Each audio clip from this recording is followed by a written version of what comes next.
రామాపురం అనే గ్రామం ఒక అందమైన ప్రదేశం. ప్రకృతి సోయగాలతో పచ్చని పొలాలు, కొలనులు మరియు గ్రామీణ సంప్రదాయాలు కలిగిన గ్రామం.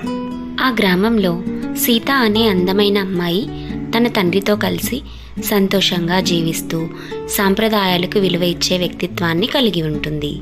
అలా సీత ఆమె తండ్రితో కలిసి మొక్కలు నాటుతూ పాటలు పాడుతూ ఆ పనిలో మమేకమై ఆనందంగా జీవిస్తూ ఉండేవారు.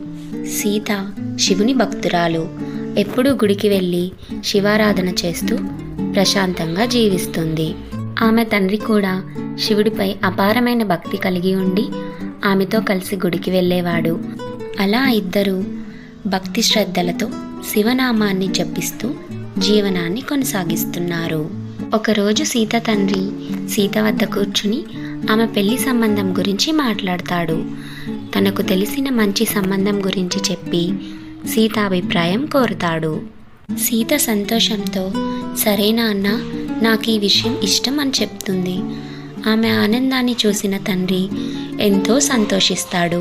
సీత పెళ్లి చూపుల రోజు సురేష్ అనే యువకుడు సీతను చూడటానికి వారి ఇంటికి వస్తాడు.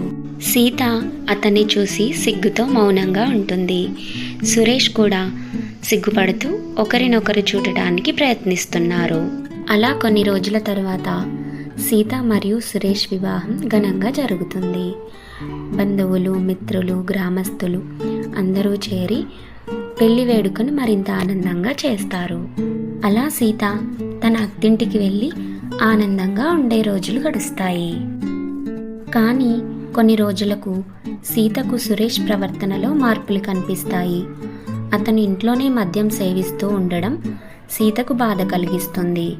ఒకరోజు సురేష్ మద్యం తాగి బైక్ నడపడం వల్ల ప్రమాదం జరుగుతుంది. బైక్ కింద పడి అతనికి గాయాలు అవుతాయి. ఈ విషయాన్ని గ్రామస్తులు సీతకు చెప్తారు. సీత వెంటనే అక్కడికి చేరి సురేష్ పరిస్థితిని చూసి ఆందోళన చెందుతూ ఆయన్ను ఆసుపత్రికి తీసుకెళ్తుంది. చికిత్స కోసం అన్ని ఏర్పాట్లు చేస్తుంది. సీత సురేష్ ఆరోగ్యం కోసం శివయ్యను ప్రార్థిస్తూ, నా భర్తను క్షేమంగా చేయి, ఆయనకు ఆరోగ్యం ప్రసాదించు అని ఆమె మనసు నుంచి శివునికి ప్రార్థన చేస్తుంది. అలా చాలా తక్కువ సమయంలోనే సురేష్ కోలుకుంటాడు. అతనిలో శివుని పట్ల గౌరవం పెరుగుతుంది. సురేష్ కూడా శివునికి ప్రార్థనలు చేయడం మొదలు పెడతాడు.